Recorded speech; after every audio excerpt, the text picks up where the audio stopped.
60 വയസ്സായി വാർദ്ധക്യം വന്നടുത്തു, എഴുന്നേറ്റ് നിൽക്കാൻ പോലും വയ്യാതായി.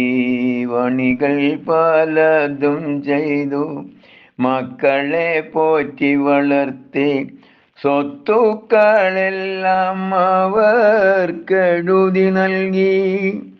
മക്കളൊക്കെ നാട് വിട്ട് വമ്പിച്ച നിലയിലായി.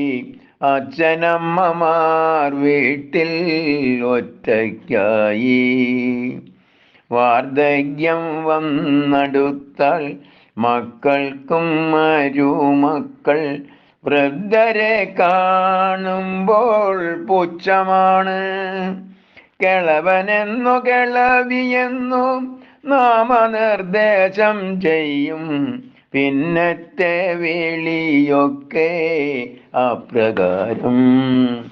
മുക്കാലിൽ നടക്കുന്ന വൃദ്ധരെ കാണുമ്പോൾ അച്ഛാന്ന് വിളിക്കാൻ പോലും നാണം തോന്നും. എന്ത് പറഞ്ഞാലും ഏതു പറഞ്ഞാലും എന്തു പറഞ്ഞാലും ഏത് പറഞ്ഞാലും കോപത്തിലാണവരുടെ പ്രതികരണം. അച്ഛൻ മരിച്ചാലും അമ്മ മരിച്ചാലും ഒരു നാക്കു കാണാൻ അവർ എത്താറില്ല. മക്കളുണ്ടായാലും മരുമക്കൾ വന്നാലും ഭൂസ്വത്തിലാണവരുടെ എത്തിനോട്ടം.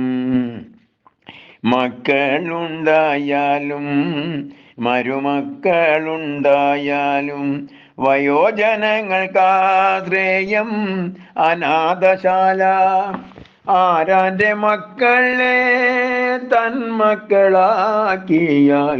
വീടിൻ്റെ നാശം തുടങ്ങിയിടുന്നു. ഇതെല്ലാം കണ്ടിട്ട് സങ്കടപ്പെടേണ്ടാരും കലിയുഗത്തിൻ്റെ ഒരു ലക്ഷണമാണ്.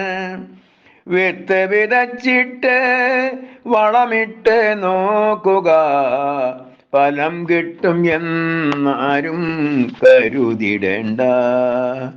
60 വയസ്സായി വാർദ്ധക്യം വന്നടുത്തു, എഴുന്നേറ്റു നിൽക്കാൻ പോലും വയ്യാതായി. Thank you.